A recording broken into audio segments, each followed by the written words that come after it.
இஸ்லாமியர்களுக்கு பாதுகாப்பான மாநிலமாக இன்றைக்கு இருக்கக்கூடிய ஒரே மாநிலம் தமிழ்நாடு தான். அதுக்கு காரணம் திராவிட முன்னேற்ற கழகம். திமுக தான் சிறுபான்மையின மக்களை காக்கக்கூடிய காவல் அரண். அதனாலதான் உங்க உணவு அரசியல், கும்பல் வன்முறை போன்றவை இன்றைக்கு தலையெடுக்காம இருக்கு. இந்த அமைதி சூழல் சிலருடைய கண்களை உறுத்துது. தமிழ்நாட்டில் எப்படியாவது குழப்பம் ஏற்படுத்தலாமான அவங்க போடுற ராஜதந்திரங்கள் எல்லாம் வீணாகிட்டு இருக்கு. அதனால தங்களுக்கு ஏற்ற அடிமைகளாக இருக்கிறாங்களே இடி, சிபிஐ, ஐடி இது போன்ற அமைப்புகளை வச்சு மிரட்டி தங்களுக்கான கூட்டணியா உருவாக்கி மேடையை ஏறி இருக்காங்க. இன்னைக்கு அதுலயும் துரோகங்களுக்கான அர்த்தமா அகராதைகள்ல இடம் பிடிச்சிருக்கக்கூடிய 10 தோல்வி பழனிசாமி முஸ்லிம்களுக்கு எதிரான தன்னுடைய பயணத்தை தொடர்ந்துகிட்டு இருக்கார். அவரு பழனிசாமியுடைய துரோகங்களை நாம் எண்ணி பார்த்தா சீன பெருஞ்சுவரை போல நீளமானது. அவருக்கு தெரிஞ்சதெல்லாம் ரெண்டு தான். ஒன்னு காலில் விழுறது, இன்னொன்னு கால்கள் வாரி விடுறது. அப்படிப்பட்டவர் முஸ்லிம் மக்களுக்கு எதிராக செஞ்ச துரோகங்கள் எல்லாம் சொல்லணும்னா அந்த பட்டியலும் ரொம்ப பெருசு. 2019 குடியுரிமை சட்டம் நிறைவேற அதிமுக அந்த மசோதாவை ஆதரிச்சது. உறுதியா சொல்றேன், உங்களுக்கு நல்லா ஞாபகம் இருக்கு நினைக்கிறேன். அதிமுகவோட ஆதரவு இல்லைன்னா அந்த மசோதா மாநிலங்களில் தோல்வி அடைஞ்சிருக்கும். ஆனா பழனிசாமி அவர்கள் அந்த சட்டத்தால யார் பாதிக்கப்பட்டாங்கன்னு பாஜகவுக்கு ஆதரவா அதிமேதாவைத்தனமா சட்டமன்றத்தில் பேசினாரு. அவை குறிப்பில் இடம்பெற்றிருக்கு, மறுக்க முடியாது.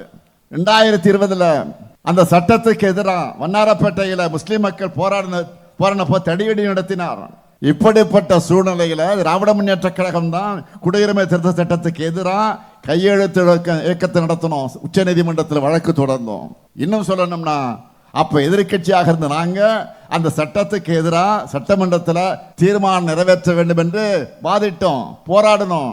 ஆனா பழனிசாமி தலைமையில் இருந்த அதிமுக அரசு தீர்மானம் நிறைவேற்ற மறுத்தாங்க. ஆனா 2021 நாம் ஆட்சிக்கு வந்த உடனே, நான் பொறுப்பேற்ற உடனே குடியுரிமை சட்டத்துக்கு எதிராக தீர்மானத்தை நிறைவேற்றணும். அப்ப கூட அதிமுக அந்த தீர்மானத்தை ஆதரிக்கல.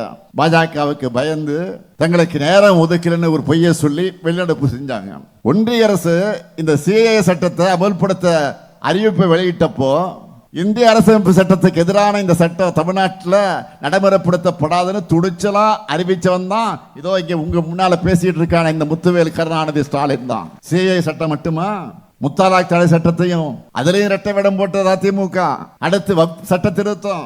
திமுக உள்ளிட்ட எதிர்கட்சிகள் நாடாளுமன்றத்திலையும் நீதிமன்றத்திலையும் கடுமையாக போராடணும். பிரதமருக்கு நான் கடிதம் எழுதினேன், தமிழ்நாடு சட்டமன்றத்தில் தீர்மானம் நிறைவேற்றணும். ஆனா அதிமுகவோட லட்சணம் என்ன தெரியுமா?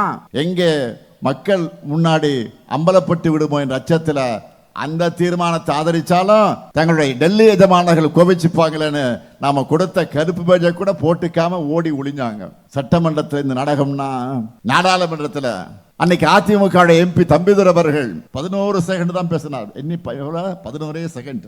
அதுலயும் பக் மசோதாவை நிராகரிக்கணும்னு முழுமையா திரும்ப பெறணும் வலியுறுத்தாம பாஜக அரசு கோரிக்கை வச்சுட்டு இருந்தார். இப்படியெல்லாம் துரோகம் செஞ்சுட்டு ஒரு கூட்டத்தில் பேசும்போது கூட்டணி தர்மத்துக்கு உட்பட்டு தங்களுக்கு கொஞ்சமும் விருப்பமில்லாத சட்டங்களுக்கு ஆதரவு அளிச்சோம்னு பச்சை பொய்ய பேசினார். இப்போ ஒரே மேடையில் இருக்கிற அந்த மக்கள் விரோத கூட்டணியை ஒட்டுமொத்தமா விரட்டக்கூடிய கடமை நம்ம எல்லாருக்கும் இருக்கு, மறந்துடாதீங்க. அதுக்கான வலிமை மதச்சார்பற்ற முற்போக்கு கூட்டணிக்குத்தான் இருக்கு. இஸ்லாமியர்கள், கிறிஸ்தவர்கள், சிறுபான்மை மக்களுக்கு எதிரான அதிமுகவோட சதி எண்ணத்தை நீங்க உணரணும். இந்த 2026 தேர்தலுக்கெல்லாம் தமிழ்நாட்டோட நலனை காக்கக்கூடிய, தமிழ்நாட்டோட நலனுக்கு எதிரான இருக்கக்கூடிய பிரதமர் மோடிக்கும் நடக்கக்கூடிய தேர்தல் மறந்துடக்கூடாது. நான் அதனாலதான் சொன்னேன், இந்த தேர்தல் என்டிஏ வெர்சஸ் தமிழ்நாடு. இங்கே நான் நின்று கொண்டிருக்கிறேன். நேற்று முன்தினம்தான் இதே தஞ்சை மண்டலத்திற்கு வெல்லும் தமிழ் பெண்கள் மாநாட்டுக்காக வந்தேன். இன்னைக்கு இந்த மாநாட்டுக்கு, உங்கள் மாநாட்டுக்கு, மன்னிக்குவன் நம்ம மாநாட்டுக்கு வர வச்சிருக்கிறார் நம்முடைய தகைசால் தமிழர் பேராசிரியர் ஐயா காதிர் மொய்தீன் அவர்கள். அவர் எப்போ அழைச்சாலும் நான் வந்துடுவேன். இது வரைக்கும் நான் மறுத்ததில்லை. அவர் ஒவ்வொரு முறையும் இந்த சமுதாயத்தை சார்ந்த ஏதேனும் நிகழ்ச்சிக்கு, விழாவுக்கு, மாநாட்டுக்கு என்னிடத்திலே வந்து தேதி கேட்க வருவார். நீங்கள் ஏன் இவ்வளவு தூரம் வர வேண்டும், தொலைபேசிகளை அழைத்து உத்தரவிட்டால் நான் வந்து விடுவேனே என்று நான் சொல்வது உண்டு. இல்லை, நான் நேரடியாக வந்து கேட்க வேண்டும் என்பதற்காகத்தான் வந்திருக்கிறேன். ஒரு 5-6 தேதியை குறிப்பிட்டு சொல்லுவார். நான் உடனே சொல்வது உண்டு, எந்த தேதி என்று சொல்லுங்கள், இந்த சாய்ஸ் எல்லாம் கொடுக்காதீங்க என்று நான் அவரிடத்தில் உரிமையோடு அதை உறுதி செய்து அதற்கு பிறகு இந்த நிகழ்ச்சிக்கு நான் வந்திருக்கிறேன். இந்த பயணங்களால் ஏற்படுகிற அலைச்சலை விட நீங்கள் தரக்கூடிய அன்புதான் எனக்கு மிகப்பெரிய மகிழ்ச்சியை, ஊக்கத்தை, உற்சாகத்தை ஊட்டி கொண்டிருக்கிறது. நம்முடைய பேராசிரியர்களுடைய அழைப்பை கட்டளையா ஏற்றுக்கொண்டு இங்கே நான் வந்திருக்கிறேன். பள்ளிவாசல்களை மையமாக வச்சு சமூக உதவிகள், சேவைகள், சீர்திருத்தங்கள் செய்கிற சமூக பணியாற்றக்கூடிய அமைப்புகளாக இருக்கிற மஹலா ஜமாத் அமைப்புகள் இஸ்லாமிய பண்பாட்டில் மிக மிக முக்கியமானது, அடிப்படையானது. வழிகாட்டு தலங்கள் என்பவை தொழுகைகளுக்கான இடங்களாக மட்டுமில்லாமல் சமூக ஒற்றுமை, சமூக வளர்ச்சி, கல்வி ஆகியவற்றோடு தொடர்புடையதுன்னு மெய்ப்பிச்சுட்டு வரீங்க. அந்த வகையில் முன்மாதிரி மஹலா ஜமாத் விருதுகளை பெற்றுள்ள 30 பள்ளிவாசல் பொறுப்பாளர்கள் அனைவரையும் நான் மனதார பாராட்டுகிறேன், வாழ்த்துகிறேன். திராவிட முன்னேற்ற கழகத்தை பொறுத்த வரைக்கும் நாங்கள் எப்பவும் உங்களோட இருக்கிறவங்க. உள்ளத்தால் உணர்வால் உடன்பிறப்புகள் நாம். இது இன்று நேற்று ஏற்பட்ட உணர்வல்ல, காலங்காலமாக தொடரக்கூடிய நட்பு. பேரறிஞர் அண்ணா அவர்களையும் தலைவர் கலைஞர் அவர்களையும் இணைக்க பாலமாக இருந்ததே திருவாரூரில் நடந்த மிலாது நபி விழாதான். தமிழ்நாட்டின் வரலாற்றை புரட்டி போட்ட 1967 தேர்தலில் பேரறிஞர் அண்ணாவுக்கு தோள் கொடுத்து நின்றவர் கண்ணியத்திற்குரிய காயிதே மில்லத் அவர்கள். தலைவர் கலைஞர் அவர்களுடைய வாழ்க்கையில் அசன் அப்துல் காதர், கருணை ஜமால், கவிஞர் காமு ஷெரீப், இசைமுரசு நாகூர் அனிபா, அண்ணன் சாதிக் பாட்ஷா, ரஹ்மான் கான் போன்ற ஏராளமான இஸ்லாமிய பெருமக்கள் உற்ற தோழர்களாக உடனிருந்தாங்க. இஸ்லாமிய மக்களுக்காக தலைவர் கலைஞர் அவர்கள் செய்திருக்கக்கூடிய நன்மைகளை, சாதனைகளை, அதில் முக்கியமான சிலவற்றை மட்டும் தலைப்புச் செய்திகளாக சொல்ல வேண்டும் என்று சொன்னால், முதல் முறை ஆட்சிக்கு வந்ததுமே மிலாது நபிக்கு அரசு விடுமுறைன்னு அறிவித்தார். அதிமுக அரசு அதை ரத்து செஞ்சாலும் மீண்டும் ஆட்சிக்கு வந்து அரசாணை வெளியிட்டு விடுமுறை வழங்கினார் தலைவர் கலைஞர் அவர்கள். உருது பேசும் முஸ்லிம்களை பிற்படுத்தோர் பட்டியலில் சேர்த்தார். காயிதே மில்லத் மணிமண்டபம் கட்ட நிதி ஒதுக்கி இடம் ஒதுக்கினார். பிற்படுத்தப்பட்ட இடஒதுக்கீட்டில் இஸ்லாமியர்களுக்கு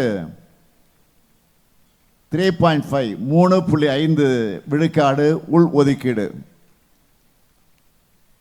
காயிதே மில்லத் மகளிர் கல்லூரி, காயிதே மில்லத் ஆண்கள் கல்லூரிக்கு இடம்னு கலைஞர் செஞ்சதையெல்லாம் பட்டியலிட்டா இன்னைக்கு முழுக்க நான் சொல்லிக்கிட்டே இருக்கணும். தலைவர் கலைஞர் அவர்கள் இஸ்லாமியர்கள் வேறு, தான் வேறு என்று ஒருபோதும் நினைத்தது கிடையாது. அதனால தான் இஸ்லாமிய சமூகத்தினர் நன்றி தெரிவிக்கும் விழா நடத்தினப்போ எனக்கு நன்றி சொல்லி உங்ககிட்ட இருந்து என்னை பிரிச்சிடாதீங்கன்னு சொன்னார். கலைஞர் சொன்ன அதே உணர்வோடு தான், அதே வழிநடத்தத்தான் இந்த ஸ்டாலினும் திராவிட மாடல் ஆட்சியும் செயல்பட்டு கொண்டிருக்கிறோம். நேரத்தின் அருமையை கருதி இந்த 5 ஆண்டுகளில் இஸ்லாமிய மக்களுக்கு செயல்படுத்தப்பட்டு வரக்கூடிய திட்டங்களில் சில முத்தாய்ப்பான சிலவற்றை மட்டும் நான் சொல்ல விரும்புகிறேன். ஹஜ் புனித பயணத்தை மேற்கொள்ளக்கூடிய இஸ்லாமியர்களுக்காக தமிழ்நாடு ஹஜ் இல்லம் கட்ட அடிக்கல் நாட்டியிருக்கிறோம். 2024ஆம் ஆண்டு முதல் தமிழ்நாடு மாநில ஹஜ் குழுவுக்கு ஆண்டு நிர்வாக மானியம் 80 லட்சம் ரூபாயாக உயர்த்தி இருக்கிறோம். கடந்த 4 ஆண்டுகளில் 24 கோடி 56 லட்சம் ரூபாய் மானியமாக வழங்கி தமிழ்நாட்டிலிருந்து 11,364 ஹஜ் பயணிகள் புனித பயணம் மேற்கொண்டிருக்காங்க. தமிழ்நாடு சிறுபான்மையினர் பொருளாதார மேம்பாட்டுக் கழகத்தின் மூலமாக 31,625 பயனாளிகளுக்கு 207 கோடி ரூபாயில் கடன்கள் வழங்கப்பட்டிருக்கு. ஒன்றிய அரசு சிறுபான்மையின மாணவ மாணவியருக்கு வழங்கி வந்த கல்வி உதவித்தொகையை ஸ்டாப் பண்ணிடுச்சு, நிறுத்திடுச்சு. அதனால இந்த ஆண்டு 1 முதல் 8ஆம் வகுப்பு வரை அரசு மற்றும் அரசு உதவி பெறக்கூடிய பள்ளிகளை படிக்கிற 1,01,159 முஸ்லிம் மாணவிகளுக்கு 1000 ரூபாய் கல்வி உதவித்தொகையை தமிழ்நாடு அரசே வழங்கியிருக்கிறது. தொன்மையான பள்ளிவாசல்கள் மற்றும் தர்காக்களை புனரமைக்கக்கூடிய பணிகளுக்காக இதுவரைக்கும் 10 கோடி ரூபாய் நிதி ஒதுக்கீடு செய்யப்பட்டு 10 தர்காக்கள் இன்றைக்கு மேம்படுத்தப்பட்டிருக்கு. இப்படி இஸ்லாமிய பெருமக்களுடைய வாழ்க்கை சூழலை பொருளாதார நிலையை மேம்படுத்துவதற்காக நம்ம திராவிட மாடல் அரசு நாள்தோறும் சிந்திச்சு செயல்பட்டு வருது. நம்முடைய பேராசிரியர் இங்கே பெருமையோடு குறிப்பிட்டு சொன்னார், கேட்காமலேயே திட்டங்களை வாரி வழங்குறது தான் திராவிட மாடல். இப்போ இந்த மாநாட்டில் தீர்மானங்களை நிறைவேற்றியிருக்கீங்க. நான் இந்த மாநாட்டுக்கு வருவதற்கு முன்பே நேற்றைக்கு இந்த மாநாட்டு தீர்மானங்களை மணிச்சுடர் பத்திரிகையில் படிச்சுட்டு தான் இந்த மேடைக்கு வந்திருக்கிறேன்.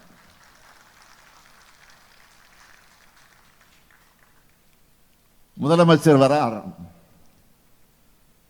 முடிஞ்ச வரைக்கும் எல்லா கோரிக்கையிலும் வச்சிடணும்.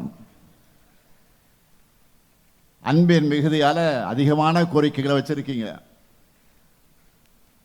நீங்க கோரிக்கை வச்சா உங்க நம்பிக்கையை நிறைவேற்ற வேண்டியது என்னுடைய பொறுப்பு. இவ்வளவு தூரம் உங்களுக்காக வந்துட்டு அறிவிப்புகளை வழங்காம நான் போக முடியுமா?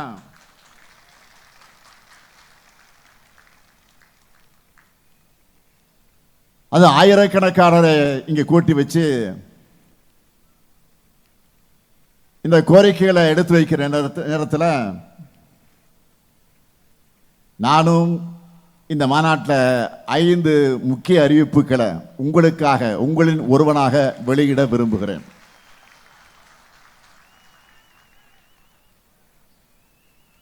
முதலாவது அறிவிப்பு, தமிழ்நாடு வக்ஃப் வாரியத்தில் பதிவு பெற்றுள்ள 1537 உலமாக்களுக்கு 3000 ரூபாய் ஓய்வூதியமும் 44 உறுப்பினர்களுக்கு குடும்ப ஓய்வூதியம் 1500 ரூபாயும் இப்போ வழங்கப்படுது. இனி 5000 ரூபாய் ஓய்வூதியமாக 2500 ரூபாய் குடும்ப ஓய்வூதியமாக உயர்த்தி வழங்கப்படும். இரண்டாவது அறிவிப்பு, உலமாக்கள் நல வாரியத்தில் 15,060 உலமாக்கள் இருக்காங்க. முதற்கட்டமாக இதில் 1000 உலமாக்களுக்கு இருசக்கர வாகனம் வாங்குறதுக்கான அரசு மானிய தொகை 25,000 ரூபாயிலிருந்து 50,000 ரூபாயாக உயர்த்தி வழங்கப்படும். மூன்றாவது அறிவிப்பு, ஏற்கனவே சென்னை மற்றும் மதுரையில் சென்னை மற்றும் மதுரையில் வக்ஃப் தீர்ப்பாயம் செயல்பட்டு வரக்கூடிய நிலையில் கோயம்புத்தூர் மாவட்டத்தில் கூடுதலாக ஒரு வக்ஃப் தீர்ப்பாயம் அமைக்கப்படும். நான்காவது அறிவிப்பு, கல்லறை தோட்டம் மற்றும் கபரிஸ்தான்கள் இல்லாத இடங்களில் மாநகராட்சிகளால் அரசு நிலம் தேர்வு செய்யப்பட்டு அவை அமைக்கப்படும். ஐந்தாவது அறிவிப்பு, அரசு உயர்நிலை மற்றும் மேல்நிலை பள்ளிகள் இருக்கக்கூடிய 10 உருது மொழி ஆசிரியர் காலி பணியிடங்கள் நிரப்பப்படும். இந்த அறிவிப்புகள் எல்லாம் மகிழ்ச்சி தானே? அண்ணா உங்களை தான் கேட்குறேன், மகிழ்ச்சி தானே? மகிழ்ச்சி. மீதி இருக்கும் கோரிக்கைகளும் படிப்படியாக ஆனால் உறுதியாக நிறைவேற்றப்படும். அதே போல நம்ம திராவிட மாடல் அரசோட நலத்திட்டங்களையும் பாராட்டி மீண்டும் மீண்டும் திராவிட மாடல் அரசு தான் தொடரணும்னு நம்பிக்கையோட நீங்க போட்ட தீர்மானங்களுக்கும் நான் இங்கே நன்றி சொல்ல விரும்புகிறேன். உங்க நம்பிக்கையை நிச்சயமா உறுதியா இந்த முத்துவேல் கருணாநிதி ஸ்டாலின் காப்பாற்றுவான் என்ற நம்பிக்கையை நான் இங்கே வழங்கிட விரும்புகிறேன். இந்த தீர்மானத்தை ஒவ்வொரு சிறுபான்மை சமூகத்தவரும் பரப்புரை செஞ்சா தங்களுடைய உள்ளத்தில் ஏற்றுக்கிட்டு இருக்கக்கூடிய இந்த மீண்டும் இந்த திமுகவுடைய ஆட்சி உறுதியாக உருவாகும். இன்னைக்கு நாடு எப்படிப்பட்ட சூழல் இருக்குதுன்னு நான் அதிகம் உங்களுக்கு விளக்க வேண்டிய அவசியம் இல்லை. அதில் இஸ்லாமிய மக்களான நீங்க எப்படிப்பட்ட அச்சுறுத்தலை எதிர்கொள்றீங்கன்னு உலகத்துக்கே தெரியும். இப்படிப்பட்ட நிலையில நான் உறுதியோடு சொல்றேன், இஸ்லாமியர்களுக்கு பாதுகாப்பான மாநிலமாக இன்றைக்கு இருக்கக்கூடிய ஒரே மாநிலம் தமிழ்நாடு தான். அதுக்கு காரணம் திராவிட முன்னேற்ற கழகம். திமுக தான் சிறுபான்மையின மக்களை காக்கக்கூடிய காவல் அரண். அதனாலதான் உங்க உணவு அரசியல், கும்பல் வன்முறை போன்றவை இன்றைக்கு தலையெடுக்காம இருக்கு. இந்த அமைதி சூழல் சிலருடைய கண்களை உறுத்துது. தமிழ்நாட்டில் எப்படியாவது குழப்பம் ஏற்படுத்தலாமான்னு அவங்க போடுற ராஜதந்திரங்கள் எல்லாம் வீணாகிட்டு இருக்கு. அதனால தங்களுக்கேற்ற அடிமைகளாக இருக்கிறாங்களே இடி, சிபிஐ, ஐடி இது போன்ற அமைப்புகளை வச்சு மிரட்டி தங்களுக்கான கூட்டணியா உருவாக்கி மேடையை ஏறி இருக்காங்க. இன்னைக்கு அதுலேயும் துரோகங்களுக்கான அர்த்தமா அகராதைகளை இடம் பிடிச்சிருக்கக்கூடிய 10 தோல்வி பழனிசாமி முஸ்லிம்களுக்கு எதிரான தன்னுடைய பயணத்தை தொடர்ந்துகிட்டு இருக்கார். அவரு பழனிசாமியுடைய துரோகங்களை நாம் எண்ணி பார்த்தா சீன பெருஞ்சுவரை போல நீளமானது. அவருக்கு தெரிஞ்சதெல்லாம் ரெண்டு தான், ரெண்டே தான். ஒன்று காலில் விழுறது, இன்னொன்று கால்கள் வாரி விடுறது. அப்படிப்பட்டவர் முஸ்லிம் மக்களுக்கு எதிராக செஞ்ச துரோகங்கள் எல்லாம் சொல்லணும்னா அந்த பட்டியலும் ரொம்ப பெருசு. 2019 குடியுரிமை சட்டம் நிறைவேற அதிமுக அந்த மசோதாவை ஆதரிச்சது. உறுதியா சொல்றேன், உங்களுக்கு நல்லா ஞாபகம் இருக்கு நினைக்கிறேன், அதிமுகவோட ஆதரவு இல்லைன்னா அந்த மசோதா மாநிலங்களில் தோல்வி அடைஞ்சிருக்கும். ஆனா பழனிசாமி அவர்கள் அந்த சட்டத்தால யார் பாதிக்கப்பட்டாங்கன்னு பாஜகவுக்கு ஆதரவா அதிமேதாவைத்தனமா சட்டமன்றத்தில் பேசினாரு. அவை குறிப்பில் இடம்பெற்றிருக்கு, மறுக்க முடியாது. 2020 அந்த சட்டத்துக்கு எதிராக வண்ணாரப்பேட்டையில் முஸ்லிம் மக்கள் போராடினப்போ தடியடி நடத்தினார். இப்படிப்பட்ட சூழ்நிலையில் திராவிட முன்னேற்ற கழகம் தான் குடியுரிமை திருத்த சட்டத்துக்கு எதிராக கையெழுத்து இயக்கத்தை நடத்தணும். உச்ச நீதிமன்றத்தில் வழக்கு தொடர்ந்தோம். இன்னும் சொல்லணும்னா அப்ப எதிர்கட்சியாக இருந்த நாங்க அந்த சட்டத்துக்கு எதிராக சட்டமன்றத்தில் தீர்மானம் நிறைவேற்ற வேண்டும் என்று வாதிட்டோம், போராடினோம். ஆனா பழனிசாமி தலைமையில் இருந்த அதிமுக அரசு தீர்மானம் நிறைவேற்ற மறுத்தாங்க. ஆனா 2021 நாம் ஆட்சிக்கு வந்த உடனே, நான் பொறுப்பேற்ற உடனே குடியுரிமை சட்டத்துக்கு எதிராக தீர்மானத்தை நிறைவேற்றணும். அப்ப கூட அதிமுக அந்த தீர்மானத்தை ஆதரிக்கல. பாஜகவுக்கு பயந்து தங்களுக்கு நேரம் ஒதுக்கலன்னு ஒரு பொய்யை சொல்லி வெளிநடப்பு செஞ்சாங்க. ஒன்றிய அரசு இந்த சிஏஏ சட்டத்தை அமல்படுத்த அறிவிப்பை வெளியிட்டப்போ இந்திய அரசமைப்பு சட்டத்துக்கு எதிரான இந்த சட்டம் தமிழ்நாட்டில் நடைமுறைப்படுத்தப்படாதுன்னு துணிச்சலா அறிவிச்சவன் தான் இதோ இங்க உங்க முன்னால பேசிட்டு இருக்கான இந்த முத்துவேல் கருணாநிதி ஸ்டாலின் தான். சிஏஏ சட்டம் மட்டுமா, முத்தாலாக் தடை சட்டத்தையும் அதிலையும் இரட்டை வேடம் போட்டது அதிமுக. அடுத்து சட்ட திருத்தம். திமுக உள்ளிட்ட எதிர்கட்சிகள் நாடாளுமன்றத்திலையும் நீதிமன்றத்திலையும் கடுமையாக போராடணும். பிரதமருக்கு நான் கடிதம் எழுதின, தமிழ்நாடு சட்டமன்றத்தில் தீர்மானம் நிறைவேற்றணும். ஆனா அதிமுகவோட லட்சணம் என்ன தெரியுமா? எங்கே மக்கள் முன்னாடி அம்பலப்பட்டு விடுமோ என்ற அச்சத்தில் அந்த தீர்மானத்தை ஆதரிச்சாலும் தங்களுடைய டெல்லி எஜமானர்கள் கோபிச்சுப்பாங்களேன்னு நாம கொடுத்த கருப்பு பேஜை கூட போட்டுக்காம ஓடி ஒளிஞ்சாங்க.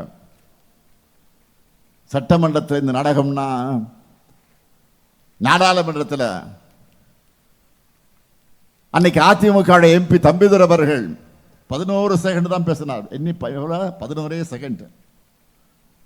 அதுலயும் பக் மசோதாவை நிராகரிக்கணும்னு முழுமையா திரும்ப பெறணும் வலியுறுத்தாம பாஜக அரசிட்ட கோரிக்கை வச்சுட்டு இருந்தார்.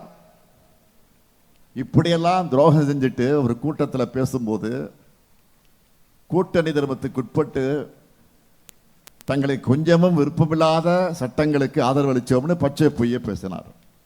இப்போ ஒரே மேடையில் இருக்கிற அந்த மக்கள் விரோத கூட்டணியை ஒட்டுமொத்தமாக விரட்டக்கூடிய கடமை நம்ம எல்லாருக்கும் இருக்கு, மறந்துடாதீங்க. அதுக்கான வலிமை மதச்சார்பற்ற முற்போக்கு கூட்டணிக்குத்தான் இருக்கு. இஸ்லாமியர்கள், கிறிஸ்தவர்கள், சிறுபான்மை மக்களுக்கு எதிரான அதிமுகவோட சதி எண்ணத்தை நீங்க உணரணும். இந்த 2026 தேர்தலுக்கெல்லாம் தமிழ்நாட்டோட நலனை காக்கக்கூடிய, தமிழ்நாட்டோட நலனுக்கு எதிரான இருக்கக்கூடிய பிரதமர் மோடிக்கும் நடக்கக்கூடிய தேர்தல் மறந்துடக்கூடாது. நான் அதனால தான் சொன்னேன், இந்த தேர்தல் என்டிஏ வெர்சஸ் தமிழ்நாடு. பாஜகவோட கூட்டணி ஆட்சி அமைஞ்சா, தமிழ்நாட்டில் அமைஞ்சா அது வளர்ச்சி அடைந்த தமிழ்நாட்டை நாசப்படுத்திடும். ஆனால் அதை தடுக்கிற துணிச்சலும் தைரியமும் திமுக கூட்டணிக்குத்தான் இருக்கு. எனவே திராவிட முன்னேற்ற கழகத்துடைய தொண்டர்கள் வீதி வீதியாக, வீடு வீடாக பரப்புரையை தொடங்கிட்ட மாதிரி நான் உரிமையோடு உங்களிடத்தை கேட்க வந்திருக்கிறேன். இந்திய யூனியன் முஸ்லீம் லீக் தோழர்களும் உடனடியாக தன்னுடைய பரப்புரையை தொடங்க தயாராகுங்க. இங்கு இருப்போர் இளைஞர்களும் பெண்கள் ஏராளமாக வந்திருக்கிறீங்க. தாய்மார்களை பார்க்கிறேன், கண்கொள்ளா காட்சியாக இருக்கிறது. ஆக இளைஞர்கள், பெண்கள் உள்ளிட்ட அனைவரும் விழிப்புணர்வு ஏற்படுத்தணும். யார் நம்மை காப்பார்கள், யார் நம்மை வளர்ப்பார்கள், யார் நமக்கு உரிமையை பெற்றுத் தருவார்கள் எடுத்து சொல்லணும். நாம ஒற்றுமையா இருந்தா எந்த சூழ்நிலைகளும் தமிழ்நாட்டுடைய வளர்ச்சியை சீர்குலைக்க முடியாது. சுயநலத்துக்காக தமிழ்நாட்டோட நலனை அடகு வச்சிருக்கக்கூடிய அடிமைகளுக்கும் அவங்களுக்கு கட்டளையிடுகிற டெல்லி எஜமானர்களுக்கு புரிகிற மாதிரி உரைக்க சொல்வோம். உறுதியோடு சொல்வோம். தன்மானமிக்க தமிழ்நாடு தலைகுனியாது, ஒருபோதும் அடிபணியாது. தமிழ்நாடு போராடும், தமிழ்நாடு வெல்லும், வெல்வோம் ஒன்றாக. நன்றி, வணக்கம்.